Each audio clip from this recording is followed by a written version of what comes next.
자, 조혁의 대표입니다. 무료 시황 시작하도록 하겠습니다. 저는 카카오톡 채팅방을 하지 않으니까요.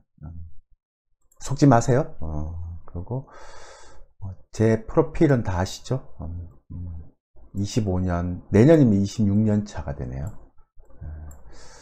그리고 요거는 뭐 간단하게 보시면 될 것 같습니다. 예. 제가 지난주하고 이번 주하고 저희 쪽에 회원 가입이 너무 많아갖고 문의도 많고 실제 가입하신 분도 정말 많은데, 진짜 많은 분들이 문의하면서 손실이 너무 많이 났다, 그리고 뭐 단기 매매 했는데 손절 못했다, 뭐 이제 스타일을 바꿔야 되겠다, 이제 단기는 안 되겠다, 이런 분들이 너무 많으시더라고요. 특히나 나이가 40대에서 70대 분들, 직장인 분들, 이런 분들인데요. 제가 말씀드렸잖아요. 그러니까 지금 장은 단기 매매할 수 있는 상황도 아니고 단기 매매가 안 된다고요. 특히나 40대, 50대, 60대, 70대 분들은 그런 매매를 할 생각을 하지 마십시오. 그런 장이 아니라는 거를 제가 작년에도 얘기했고 올해도 얘기했습니다. 이제 끝났어요, 그거는. 왜냐하면 너무 유튜브에 단기 매매, 스캘퍼 매매 이런 것들을 너무 많이 해갖고 수익률 대 막 이런 얘기를 하니까, 그게 만약 대세인 것처럼 막 은퇴했던 40대, 50대, 60대, 70대들이 막 글로 간단 말이에요. 그리고 최근에 보면 와워넷이나 다른 컨설팅 방송에서 무조건 단기에 승부 보는, 그러니까 한 달 안에 승부 보는, 왜냐하면 컨설팅 비용이 있으니까.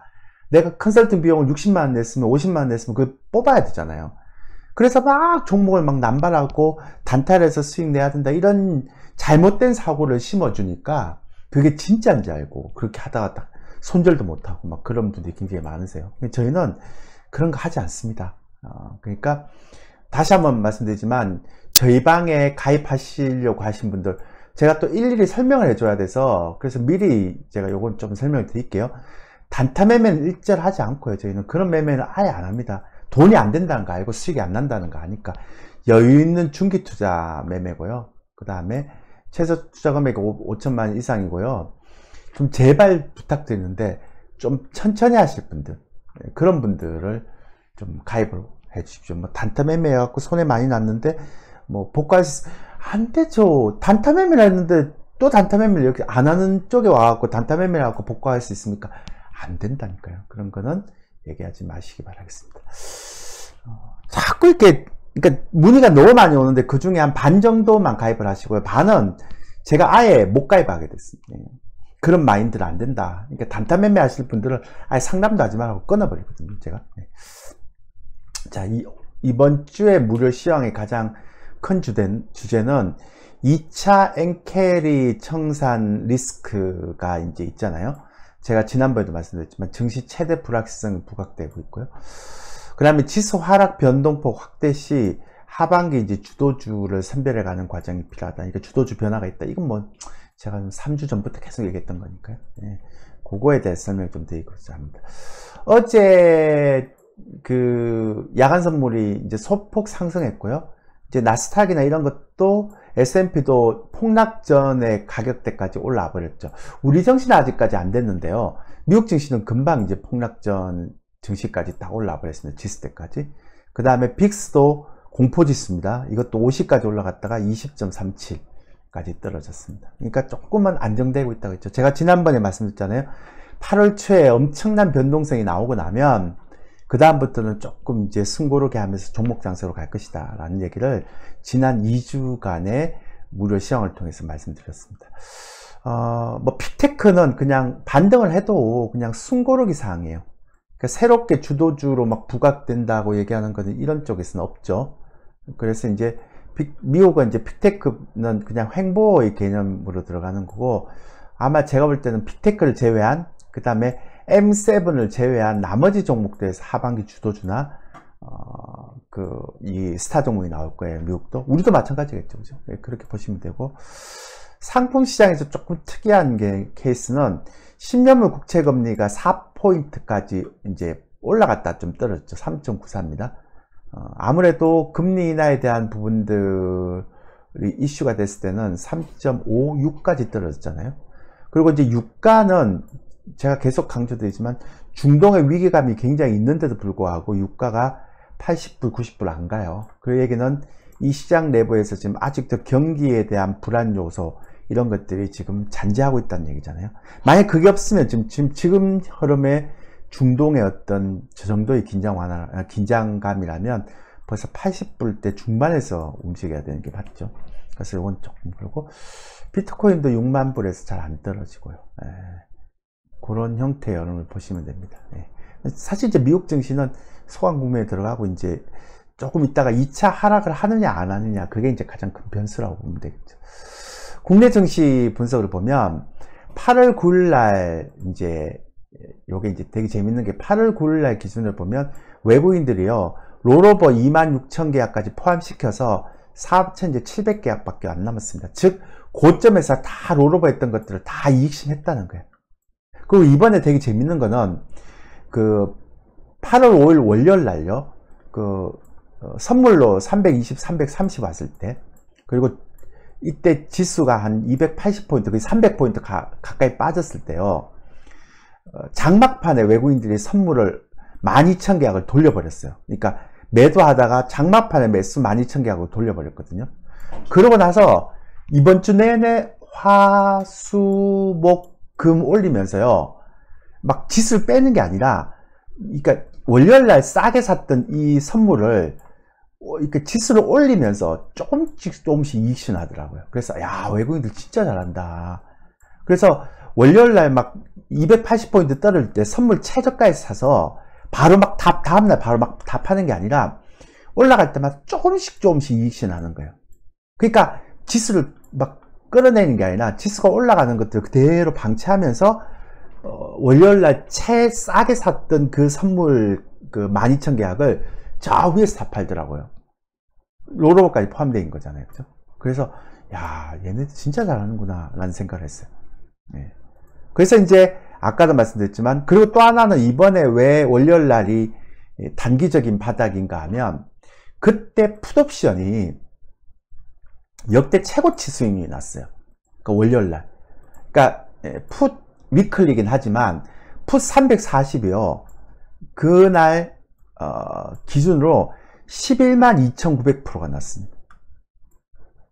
그러니까 즉 무슨 얘기인가 하면, 내가 그 전날 1,000원짜리였잖아요. 1,000원 한가였는데 이게 120만 원이 갔으니까 123배가 난 거죠. 그러니까 내가 만약에 100만 원을 샀으면 1억 2,300만 원이 된 거죠. 그러니까 그만큼 풋이 역대 최고 수익률이 난 거죠. 그러면 지금 무슨 얘기입니까? 하락의 클라이막스라는 얘기죠. 또 하나, 이제 이런 거 보면서 이제 파생을 좀 하면, 파생이 이제 시장이 잘 보이는 거거든요. 그래서 제가 어떻게 했는가 하면, 제가 뭐 문자 공개는 요건 좀 지우고 갔습니다. 몇 건인가? 성공거스 이렇게 지웠습니다. 근데 이제 제가 8월 월요일 날요 2시 58분에 제가 문자를 뭐라고 보냈는가 하면, 오늘 지수가 너무 과하게 하락해서 하락 클라이막스 같은 느낌이 자꾸 드네요. 이렇게 해서. 그때 우리 샀죠. 주식을. 샀습니다. 그리고 왜냐면 팔아놓은 게 있기 때문에 그러니까 그 전에 선물도 최고점에서 팔았고 주식도 많이 팔았거든요. 그러니까 떨어지면서 산 거죠. 그리고 외국인들이 선물 순매수로 전환될 듯 하네요. 그러니까 15시 21분. 그러니까 이때 막 전환되기 전에였는데 마지막 한 20분 놔두고 그냥 12,000계약으로 돌려버리더라고요. 플러스로.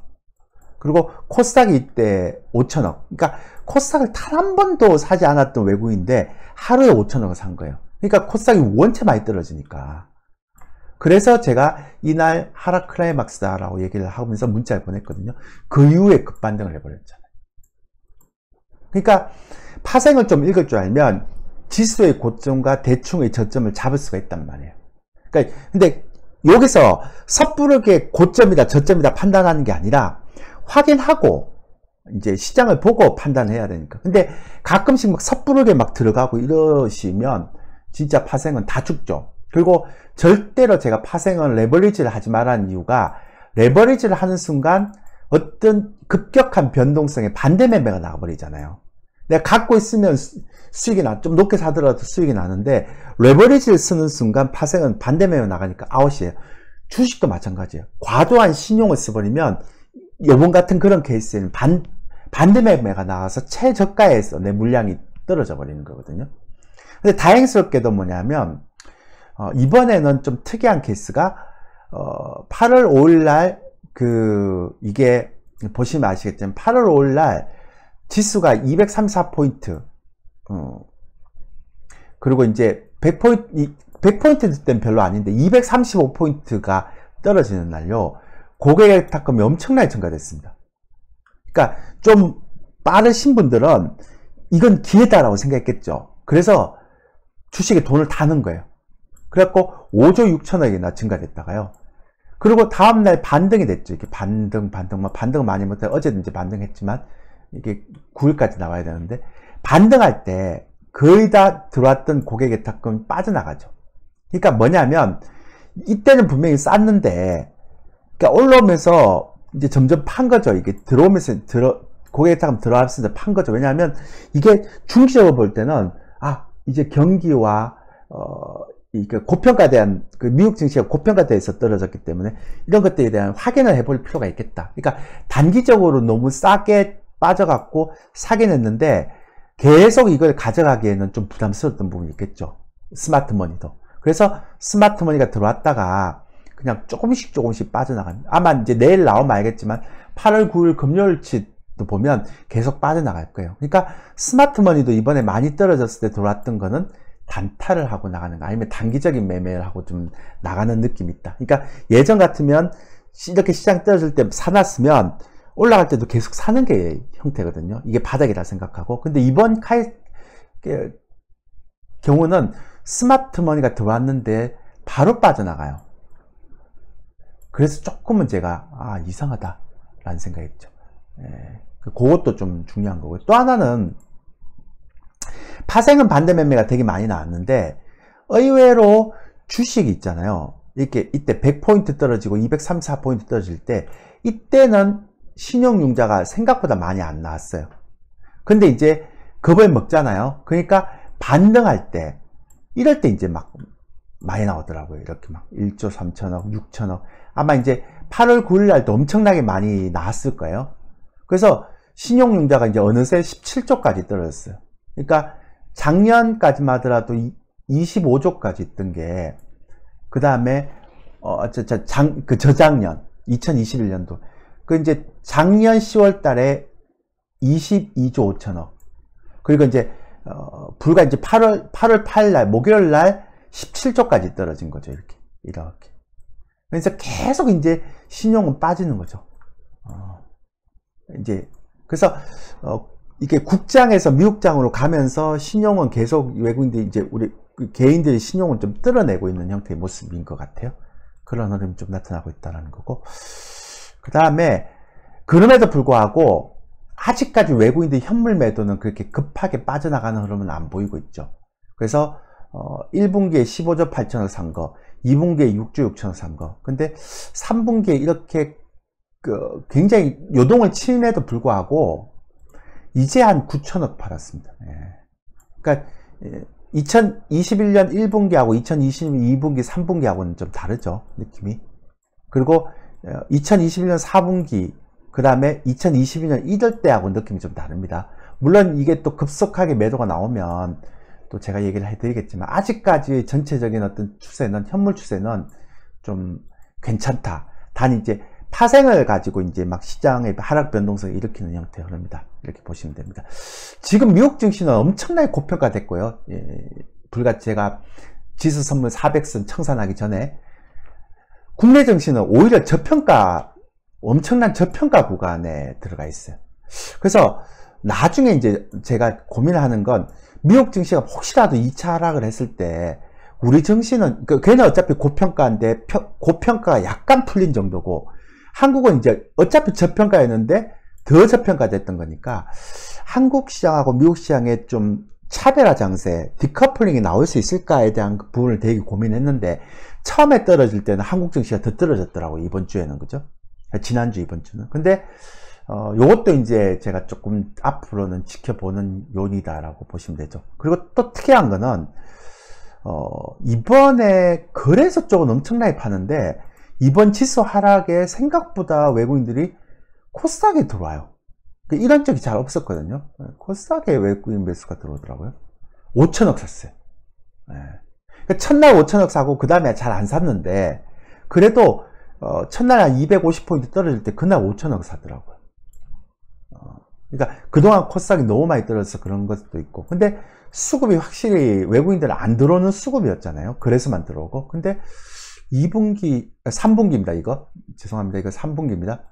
예, 3분기에 시장이 급락하고 나서부터 거래소는 좀 거래소하고 코스닥하고 이렇게 수급이 약간 바뀌는 형태 흐름이 좀 있는 것 같아요. 이것도 이제 되게 특이한 케이스다라는 걸 제가 생각하게 됐습니다.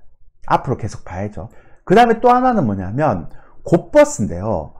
이번에 생각보다 많이 떨어졌는데도 불구하고 외국인들은 곧버스를, 외국인 녹색이잖아요. 곧버스를 1112억 정도밖에 매수를 안 했어요. 네. 그리고 개인들은 이제 곧버스를 매도했고, 근데 아직은 금융투자가 곧버스 누적을 많이 갖고 있기 때문에 그렇긴 한데요. 근데 보면 외국인들은요, 그러니까 작년 1분기부터 누적된 거 보면 곧버스는 여전히 8,684억 정도예요. 그러니까 지금 무슨 얘기인가 하면 외국인들은 곧버스는 별로 신경을 안 쓰는 것 같아요. 얘네들은 주로 선물 정도고, 곧버스는 금융투자. 그러니까 곧버스 차트를 봐도 그렇고 현물 차트를 봐도 그렇고 지금은 변동성 요인이지 추세 하락으로 간다 이런 형태는 제가 볼 때는 아닌 것 같아요. 근데 이제 이 변동성 요인이라는 게 그렇잖아요. 월요일날 그렇게 세게 맞아버리면 시장에서 좀 불안감이 많이 이제 막 작용한단 말이에요. 그러면 당분간은 이제 박스권 횡보를 하겠죠. 그래서 박스권에서 또 훅 떨어졌다가 또 올라왔다가 떨어졌다가 올라왔다 막 그런 형태가 될 겁니다. 그래도 이제 지난번 떨어졌던 것만큼 이제 그렇게 가파르게 떨어지지는 않겠지만 그러면 이제 가파르게만 떨어지지 않고 박스권에서 떨어졌다 올랐다 떨어졌다 올랐다 하면 센 종목들은 간단 말이에요. 그죠? 그래서 이제는 하반기 주도주를 좀 여러분들이 선별해야 될 시기가 될 것 같다. 그 얘기를 드리고, 그래서 제가 오늘 메인 주제가 2차 엔캐리 청산 리스크. 이것도요, 리스크는 있는데, 일본의 중앙은행장이 얘기를 했잖아요. 초짜가 얘기했다가, 시장이 너무 이렇게 경계를 일으키니까 부총재가 달래죠. 시장 상황이 그렇게 하지 않으면 우리는 긴축을 계속하지 않겠다. 그러니까 이걸로 조금 잠잠해진 것 같아요. 잠재 요건은 있겠지만. 그리고 일본도 좀 봤잖아요.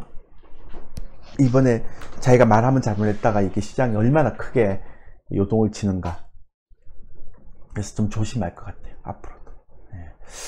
그래서 전체적으로 보면 2차 엔캐리 트레이드 청산에 대한 리스크가 있다고 이제 유튜브에서 많이 얘기하는데, 일본 중앙은행 총재가 이상하게 막 이렇게 불을 붙였고요. 이제 부총재가 시장을 달랬죠. 그래서 제가 무료 시장에도 얘기했죠.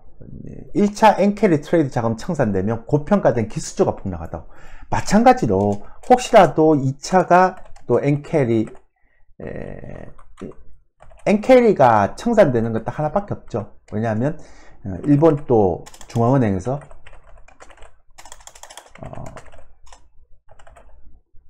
이제 긴축 얘기, 금리 인상 얘기를 하면 그때는 또 떨어지겠죠. 그러면 또 고평가된 기술주도 또 폭락하게 될 겁니다. 그렇게 되고, 이제 미국 경기 침체 우려감이 있기 때문에 앞으로 나오는 경기 지표는 주목해야 되는데, 지금하고 이제 반대죠. 지금까지는 물가지표 봤지만 제가 물가지표 보지 마라 그랬잖아요. 제가 3달 전부터. 이제는 경기지표 봐야 되죠. 이번 노동지표가 안 좋게 나와서 월요일날 급락했는데, 이번 주중에 또 실업급여가 또 잘 나오니까 또 급반등 하잖아요. 그러니까 이제는 경기지표를 봐야 되고, 경기지표 중에서 특히 노동지표, 고용지표라고 할게요. 노동지표 좀 이상하네. 고용지표를 좀 봐야 될 필요가 있다. 그리고 제 생각에는 9월달에 이제 50bp 인하할 것 같아요. 이거 안 하더라도 25bp 인하하잖아요. 그러면 11월하고 12월쯤에 한 번 더 인하할 거예요. 그러니까 올해 중에 무조건 50bp 할 것 같아요. 근데 이제 프로들은 시장에 이렇게 급격한 하락 변동성이 나오잖아요. 그리고 이제 반등 변동성이 나오잖아요. 그러면 하반기 주도주나 스타 종목들이 꿈틀할 줄 아니까 그럼 어떤 종목이 있을까 막 찾는 작업을 하죠. 그리고 종목 교체하고 압축, 집중 선별해야죠. 그러니까 이런 거 할 수 있는 거는 고평가된 기술주를 많이 갖고 있다가 폭락 맞아갖고 손해가 엄청난 사람들 못하죠, 당연히. 그러니까 물량을 그러니까 줄여놓거나 미리 이제 하반기 주도주가 어떤 종목인가를 선별해서 그런 종목들을 가지고 있는 사람들은 이번 시장 떨어져도 손실 없잖아요. 그러니까 그런 사람들만 이걸 할 수 있는 거예요. 그래서 개인 시장이라는 건 굉장히 스마트해서 항상 이렇게 급락을 하고 반등을 해줘도 기존의 종목들을 엇박자 탄 사람들한테는 기회를 안 준단 말이에요. 제가 오랫동안 25년 동안 방송하고 30년 이상 제가 이 시장에 있지만 정말 시장은 스마트해요. 그래서 개인들에게는 그러니까 개인들이 한 발 좀 너무 앞서가는 건 안 되고요. 한 발만 앞서가야 되죠. 너무 앞서가면 그건 또 고생하고. 그래서 한 발 앞서가는 사람들은 살아남을 수 있지만 뒷북치는 사람들한테는 아무리 반등 나와도 쉽지 않죠. 지금 하이닉스 반등 나왔다고 해서 많이 올라간 건 아니잖아요. 그죠? 그러니까 그런 것들이 이제 가장 중요하다라고 보시면 됩니다. 그럼 저희는 어떻게 되어 있느냐?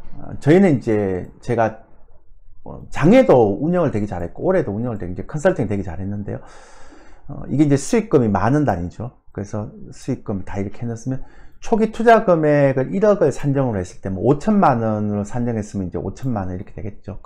회원들이. 그래서 2023년 10월 8일부터 이제 수익 실현한 종목들의 누적 수익금은 이제 25%가 수익이 난 상태고요.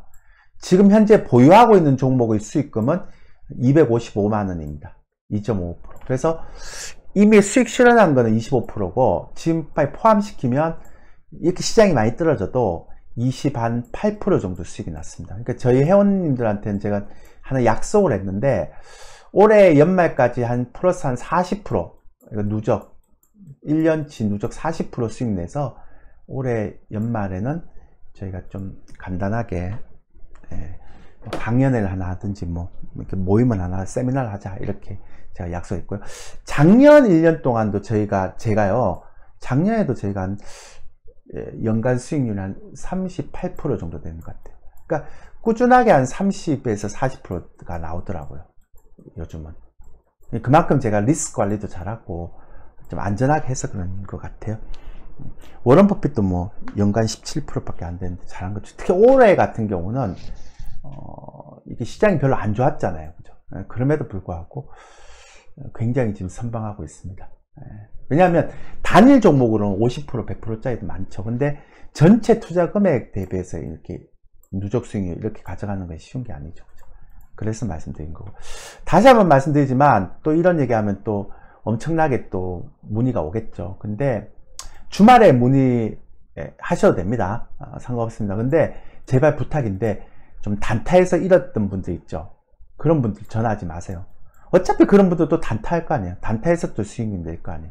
그 다음에 막 한두 달 만에 복구하겠다고 생각하시는 분들 오지 마시고 제발 부탁인데 그런 분들은 전화 오시잖아요. 그럼 상담 자체를 안 합니다. 저희는 그냥 끊어버려요. 그러니까 여유 있는 중기 투자 그 다음에 투자 금액은 한 5천 막 1,000만 2천만 원 가지고 들어오시는 분들이 계시는데 그러면 이 컨설팅비 내고 이렇게 그거하고 막 1,000만 2천만 원 갖고 단타에 막 해서 막 단기적으로 큰 돈을 벌겠다. 물론 실현 불가능한 얘기지만 안 되잖아요. 최소한 5천만 원 정도를 가지고 안정적인 수익을 내고자 하는 분들 그런 분들만 좀 오셨으면 좋겠어요. 괜히 또 이상한 분도 오지 마시고 그래서 그런 분들만 저희가 이제 전화하시면 제가 상담도 해드리고 가입도 해드리고 그렇게 하도록 하겠습니다. 다음 주도 여러분들 이제 다음 주부터는 시장도 시장이지만 하반기 종목을 좀 잘 찾아보시기 바라겠습니다. 저희는 조금 많이 바꿔놨는데요. 그 고점에서 이제 이번 폭락 나오기 고점에서 많이 틀어놨고 싹 바꿔놨는데 어쨌든 저희도 이제 조금 더 다음 주부터는 이제는 시장보다는 종목에 좀 포커스를 맞춰야 되겠죠. 그렇게 하시는 게 좋을 것 같습니다. 절대 쉬운 장 아닙니다. 단타 치시면 안 됩니다. 파생도 너무 무리하게 레버리지 쓰거나 성급하게 막 들어가면 큰 손해 나는 장입니다. 지금 절대 쉬운 장애 아니에요. 그죠? 그렇게 하시면 될 것 같습니다. 자, 이상입니다.